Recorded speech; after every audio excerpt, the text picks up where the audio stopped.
Camillo Mac Bica is a professor of philosophy at the School of Visual Arts, a writer, poet, and longtime activist for veterans' rights, peace, and social justice. He's a member of the Vietnam Veterans Against the War and coordinator of the Long Island chapter of Veterans for Peace. Following service in Vietnam, he founded the Veterans Self-Help Initiative, a therapeutic community of war veterans suffering from post-traumatic stress disorder at the Department of Veterans Affairs Medical Center in Brooklyn. His articles have appeared in the Humanist Magazine, Monthly Review, Foreign Policy in Focus, and numerous philosophical journals. Mac still suffers PTSD and the effects of war of some 40 years ago. It is my great pleasure to introduce Camillo Mac Bica.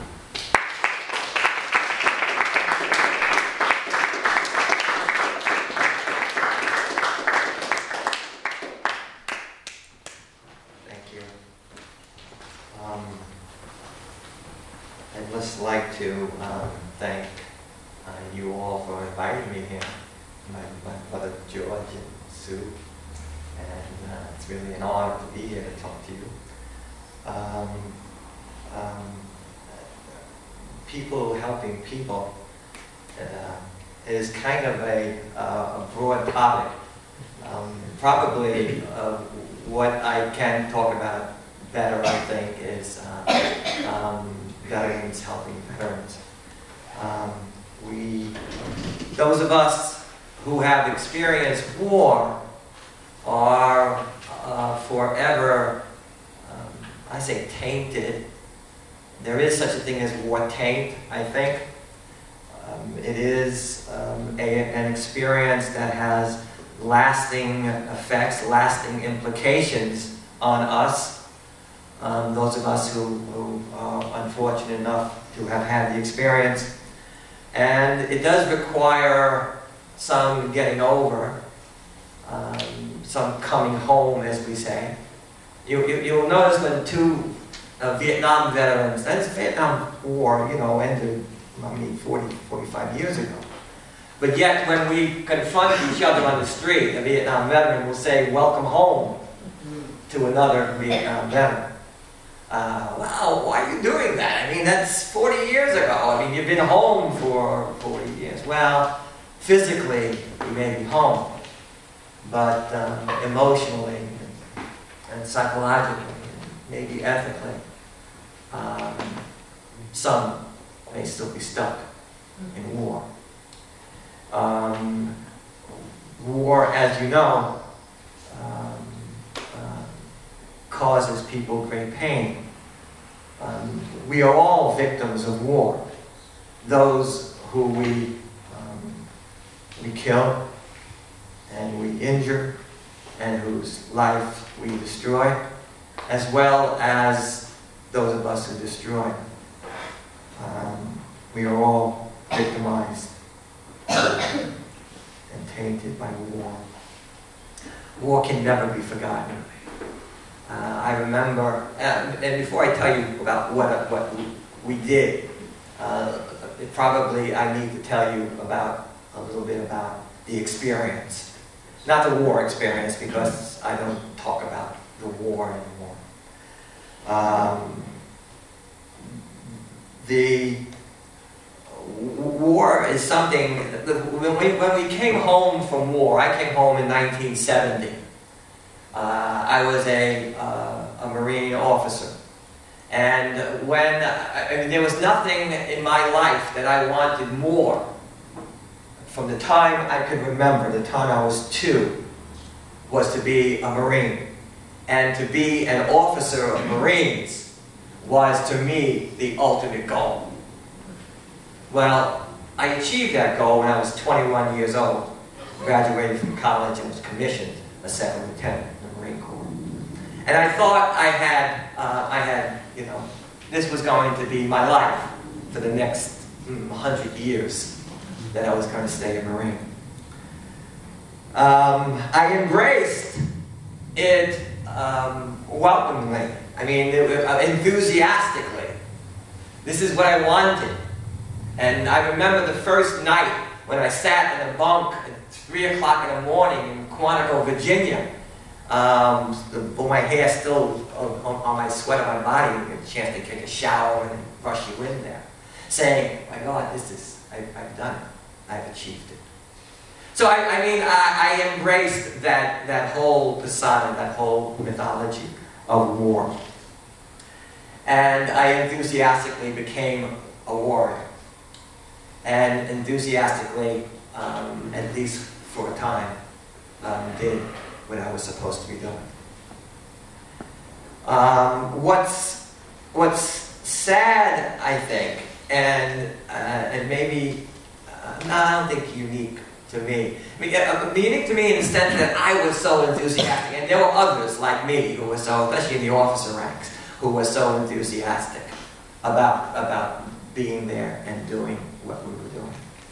I mean, Vietnam wasn't much of a war, I've often heard that said, but it's the best one we have right now, we used to say, so we'll make use of it. Maybe as we stay around long enough, a better one will come along. Well, obviously a better one hasn't come along. I mean, the same thing has come along, and we continue. And by the way, I mean, we're political. Let's get that out of the way. You know, I'm a Vietnam veteran against the war, and now we're veterans for peace. You know, what was it, 89? We thought it was better to become before something than against something. So we stopped being Vietnam veterans against the war. We became veterans for peace. And so, but anyway. So when I'm just going to give you scattered thoughts, so it's part of my schizophrenia and my insanity, so just bear with me. When I came home from war, you can't say curses in here, right? No. Okay. I have a tendency to go that way, but I am among. I'm being recorded too, so I can't really care. We have children here. Oh, all right. I won't say a curse. I scared everyone away. You wanted the children. Oh, look at your other children. Now I can, so beware. No, I have to admit, I was pretty screwed up when I came back. I was going to say the F word, but I'm not going to. So I was pretty screwed up when I came back, and I just, it didn't take me long, by the way, to understand the insanity of all this. Now that's somebody who was really gung-ho and motivated. I was a motivated Marine, and I was a grunt, platoon commander, doing the whole bit, you know, and I was motivated. But it didn't take long to see the insanity and the lack of coherent rhyme or reason to all this. There wasn't any. After a while, it became clear that all we were doing was killing and dying, and there was no method to the madness. There was no method at all, and there was nothing that we could see had any purpose. I mean, we knew theoretically what it was about. It was supposed to, you know, save the Vietnamese people, but we weren't doing any of that. We were killing and being killed. So that takes its toll, I think. And when you come back and you face the reality of what you did, who you are, what you became. It's awesome realizing that. Well, you know, I thought I was a nice guy. I thought I was willingly going and to help my country and free oppressed people and do all that, you know, and willingly sacrifice my life even if need be to do that. So when the reality hits that it wasn't about that at all, and something you've become part of something which is very awful. It takes its toll. I spent a lot of my time, I have these two sides of me. I have the warrior, the war veteran, and I have the philosopher. And as the philosopher, I do most and all of my writing. My specialty is ethics and morality.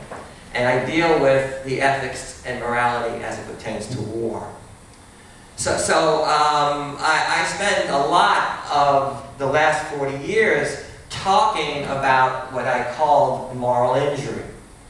Because what happens to you in war is we are killed and we are physically wounded and harmed. We are psychologically traumatized. But there's another aspect to it, an aspect which was just about ignored for many, many years, and that's moral injuries. We are ethically and morally, we become ethical and moral casualties in war. And I have a paper out in 1984, 85, titled The Moral Casualties of War, and I handed it to all the people in the VA and said, we've got to start looking at this, we have to start looking at this, that. So now, all these Freudians and stuff, ethics has nothing to do with anything. We're talking about trauma here, and trauma is a big part of it. War is traumatic, and post-traumatic stress disorder is real and important. But what we failed to recognize was that there are other things going on as well in the returning warrior, those of us who experience this. It wasn't just about trauma. Yes, it is about trauma, but not just about the trauma. And when we subsume everything, all the experiences, all the issues that returning warriors have under the diagnostic umbrella of post-traumatic stress disorder and deal with this trauma, we are, unfortunately, inadequately treating holistically the entire person. And no one seemed to. I'm happy now that about a year ago, a couple of VA psychologists came out with a paper entitled Moral Injury. Oh, okay, great. I'm glad you finally got around to it. So maybe at least now they're starting to take notice of this important thing. Let's think about it. Think about what you have to deal with. The military takes you. Now, I know this is not. I know we have people helping people, and I don't want to talk. I can talk about 14 hours on this. So quickly think about what the military does. The military takes us at a very vulnerable age, 17, 18, 19. I enlisted. My mother had a sign for me. I enlisted when I was 17 into the military. So I mean, I was a kid. They're all kids. So they get us into this environment. In the Marine boot camp, you don't get into Marine boot camp at any normal hour of the day. You arrive, if you're enlisted, you arrive at Paris Island. Paris Island is an island. There's one little bridge that goes out to it. And you arrive there about 2 o'clock in the morning. The disorientation begins. And it's a separate world. And once you cross that bridge, you are in the Marine world. And everything, your entire history that you were before, that you had before, is now gone. They spend the first couple of weeks completely breaking you down. It's all about undoing what you've been corrupted with by civilian society. Look, all those wonderful characteristics of benevolence and compassion and reason and rationality, that has its place in the civilian environment maybe, but it has no place in what we're going to be doing. We need to undo those virtues, the virtues of civilian life. We need the virtues of a warrior. So that's what we do. So we get you at 17, 18, 19. In Paris Island, we shave your head We separate you from, we take your civilian clothes, we give you green uniforms, and everyone looks the same. And now we instill in you the virtues, the mores, the behaviors that are appropriate for the role you're now going to be fulfilling as a Marine or as a member of the Army or any other military. And we're good at it. And we're good at it. And when you are in this training, you're nothing. They don't call you a human being. They never call you a Marine. They have derogatory maggots and less wonderful names than that to call you. But if you get with the program, and if you are able, if we're capable of separating you from your history, just think, we completely sever everything you were. We alienate you. Oh, sorry. I'm sorry. Please keep going. We alienate you from everything that you were before. You are no longer all that. What you are and what you become if you make the grade. On the graduation day, the DI, as you pass by, will say, "Welcome, Marine." Wow. Wow, you made it. But what kind of person are you now? Well, you're not the same person that you were before, because all those virtues of civilian life have no relevance here. You have the virtues of the war. You know about brutality. You know about cruelty. You know about killing. We say, kill, kill, kill! That's how we indoctrinate the kids. It's about killing. And it's nothing other than about killing. So once we get you to that point, you are bloodthirsty. When I got shipped over to Westpac, or West Pacific, they sent me to Okinawa. And I said, Okinawa? That's not where, I want to go down there. That's where it's happening, in Vietnam. So he said, well, you got to stay here for, I ain't staying here.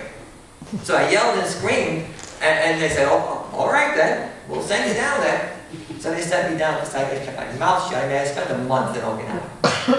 But I didn't, so I went down to do what it was that I was motivated and trained and conditioned to do. Boot camp has become so sophisticated. It's basically Pavlovian in the sophistication of how we indoctrinate children. And we have a head start now, because we start these kids on video games at an early age. I mean, and if you look inside of a tank, for example, a tank is a video game in there. So there isn't much difference between killing bleeps on a video game than killing human beings in a war zone. Yeah, especially now with the drones. A drone is a damn video game. And people who operate these robotic aircrafts are here in Nevada, in upstate New York. They go in the morning all nice and clean, and they're jungle camouflages, for what reason I don't know. And they sit on these Game Boys or something, and they kill people in Afghanistan, Somalia, and Pakistan. And our targeted assassinations that we have in this country now, which we're very proud of.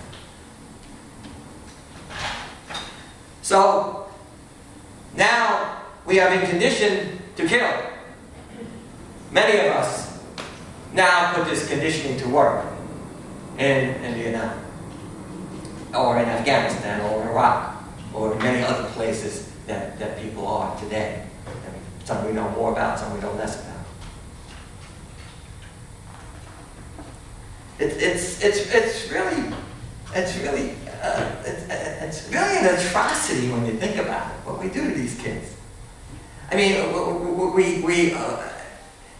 we condition them. We undo everything they were before. We make them into these killers. We send them over to a war zone where all that behavior is reinforced during this very important psychosocial period of development of young adulthood. And we wonder why we hear about atrocities. My God, they killed innocent civilians. How could they possibly have done this? Those aren't our boys and girls. You know what they are, you boys and girls? War is an atrocity-making situation. War undoes character. It turns people into the nature of the beast, which is killing. It turns people into killers. That's what it does. And that's what we give medals for. We don't give medals out for being compassionate and rational and reasoning with the enemy. No, we give medals out for killing people. And the better you do it, the more we like you. Now, if you're really good at it, we'll make a movie about you. The SEALs movie. I mean, we love the SEALs. We love Marine Force Recon. We love Green Berets. Why? Not because they're wonderful people. Because they're really good killers. We idolize in this country. This president that we have right now is going around trying to get reelected on the fact that he killed Osama bin Laden. Well, we applaud murder in this country. And that's a fact for re-election. Don't you think it would have been nice to capture him alive and bring him back and find out what's all that? We are vengeful. And most of us are vengeful from the safety of our offices and our homes. Only like 2 or 3% of the population of this country actually have friends or relatives involved in these wars. I teach a course on mythology of war at SVA. And sometimes on the first day, I ask the students, well, why are you taking this course? I mean, war is not a fun subject. Why do you want to spend the next 15 weeks talking about this? He says, oh, I don't know. I play America's Army all the time. So I know a lot about war. So I said, you know about the war that's going on right now? Oh, is there a war going on right now? President Bush told us, don't worry about the war, just go shopping. And we do. That's the old volunteer army. We can now put away our concern. We don't have to think about war. When Memorial Day comes, we'll have an air show at Jones Beach, which we were there yelling and screaming. I was there on that boardwalk saying, what are you doing here? Celebrating the instruments of war. It's about regret. It's about grief. It's about grieving those who died. Many unnecessarily about the war. So, anyway, when I came home, I didn't know what to do. I expected to come home, go back to my family. Am I running out of time? No. Oh, okay. If you want to jump in and say something, you got to stop me because recently my granddaughter had interviewed me. She had something in her history class about Vietnam. So she said, Pop, I'll interview you and we'll talk on camera about the Vietnam War. So little did she know that this thing was going to go into like hours. She's like, oh, we'll do it real quick. So the teacher said, in order to get people to talk, you have to sometimes, go. Says, you don't know my papa. She said, you don't know my papa. You have to shut him up. So anyway, when I came back, I expected just to go back. I almost stayed in the Marine Corps, but then I said I'm not going back to Vietnam again. Or if I wasn't going back, I wasn't going to go back to the bush. But anyway, I got out, and then I expected to just become. I was engaged at the time to get married and become part of my family again, part of my whole social network. But that social network was gone. I mean, the people were still there, but they were different. I soon realized I was different. I had changed. And I did get married, and my ex-mother-in-law at the time, not long after I was married, came over to me on the side, sat down with me and said, Mac, you've changed. You're not the same person you were. So I said, I guess. I don't know. I don't know. So I didn't know.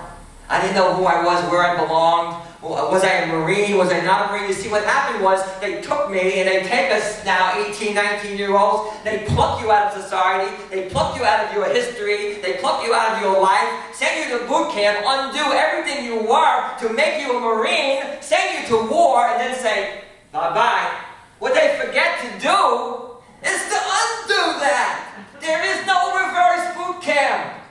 There is no reprogramming. They don't let us come home. That's why we say to people, welcome home. That's why we welcome them back, because many are still there. Many still wear the greens and the outfits of war because they exist in that environment. They haven't come home yet because we didn't allow them to. We didn't allow them to. We don't care. And it's going on today. Some 80 veterans commit suicide every day. Every day. This is a national disgrace. It's truly a national disgrace. You know, it's not entitlement. And it's something I always tell people, because they tell me, well, you get money for your time and your injuries in Vietnam. I said, yeah, I do. So that comes out of my tax dollars. I said, you know what? Good. Good. I said, this is not, you think this is entitlement? This was a contract that the government made with me and everyone else in the military. You go fight our silly wars, and then that's your term of the contract. Our term is that when you come home and you need help, we're going to provide it for you. So it's not entitlement. It's part of the contract. So when I come home and I knew something was wrong, after a while I figured out I wandered around the Adirondacks, me and my dog on the back of my pack, a pack on my back for, you know, as long as it didn't snow. I wandered around. Another vet, another Vietnam guy who I grew up with, tell me, Mac, you're screwed up. Come to the VA. So finally he convinced me to go to the VA. I went to the VA with him. And the first thing I sat down with a shrink, and he's sitting there behind his desk, and he's eating his lunch. He's talking to me. He says, Mr. Bica, you were a Marine? I says, yeah. Turns the page, he says, you were a Marine officer? So I said, yeah. He said, we don't see many of those there around here. He said, you must have been one of the weak ones, he tells me. Yeah, tells me what. I've just finished jumping out of freaking helicopters for the last 13 months. I was with the 26th Marines, which was an elite amphibious landing team. And one thing I never considered myself was to be, you know, weak. You know. Now I had to face the reality that, well, why is it? So I actually got together with other lieutenants who were out, who lived in some area where I had lunch. I said, I got to see, are they, you know, am I just deficient in some way? Had lunch with them. They're all alcoholics. They're all drinking. So, you know, everyone dealt with their stuff in a different way. And now I had to deal with, well, who am I now? What's going on with me? And so back then, back in 70, 71, this was maybe a little later, 75, there wasn't really very much. PTSD wasn't even recognized at the time. It wasn't until, what, 78, Kirsten, 79, when DSM-3R came out and had PTSD listed. At that, we were schizophrenic, we had personality disorder. One shrink, he was a biofeedback guy. He was going to get me to sit in a chair and not move with earphones on and listen to soft music and the rolling stream and be very calm for a half hour or so. He was going to get me to do this. Yeah. So in the interview, he tells me, he asks me, he said, was your mother overweight? Or is your mother overweight? I swear to God that this is the truth. I'm not making anything up. He asked me if my mother was overweight. So now I'm really tempted to use curse words, because that would accurately describe my reaction at the time, but I won't. And I said to him, Says, well, that has relevance to this, because, if your mother was overweight, this, that, and the other thing. Well, needless to say, his desk went flying, and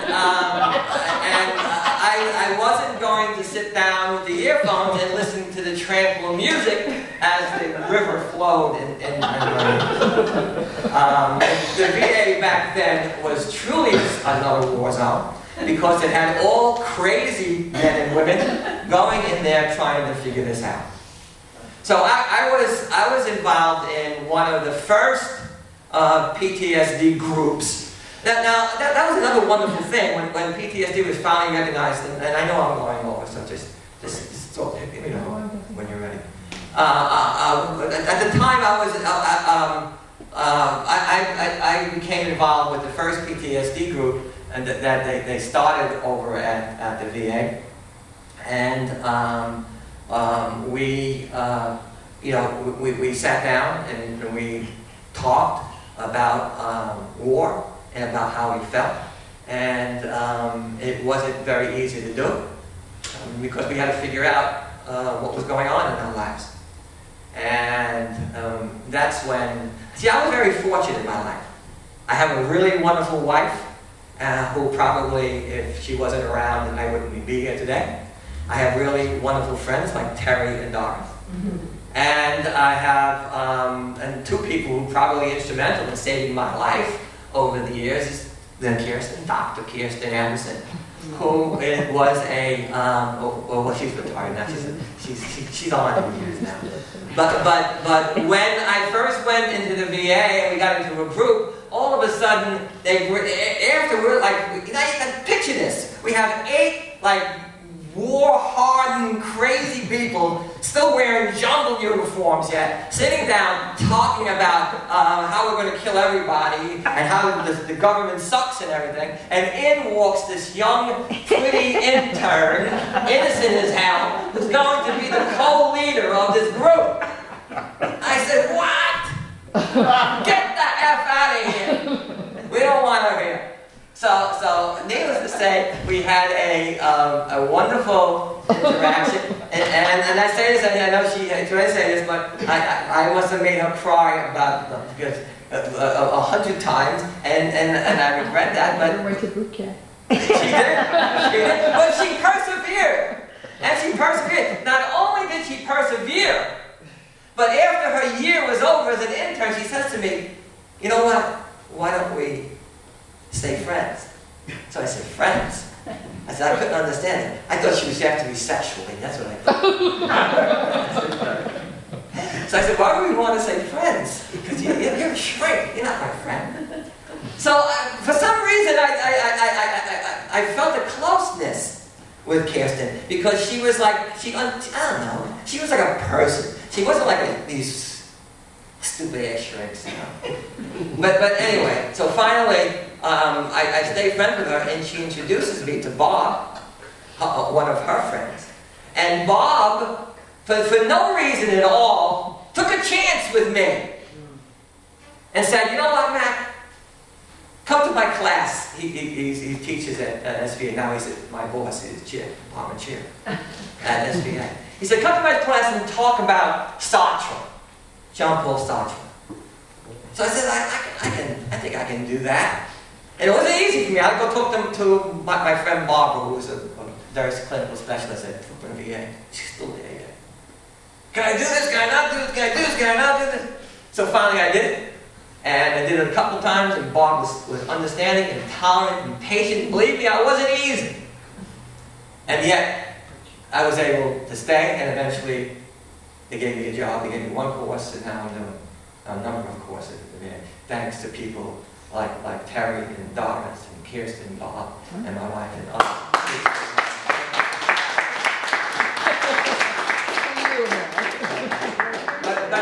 But let me just wrap up, and I know I didn't cover the topic much at all. But what we need to do is we need to understand. We need to recognize what we're doing to these kids. You know, the other day when I'm yelling and screaming at the air show, I passed by one of these American Legion guys, And of course, he hates me and calls me a traitor and everything else. And he's there selling poppies. So I said, well, what are you selling poppies for? He says, well, I'm raising money to give to Northport VA so they can treat veterans. I said, what are you doing? He said, you know what? I'm trying to stop the damn wars in the first place so you wouldn't need to sell poppies to support the people at the VA. Get smart! Get smart! It's time we look well, let's get with it. Let's get with it. People make a mistake, come up to me and thank me for my service. What? Don't thank me for my service. You know what I did? I killed people and blew stuff up. That's what I did.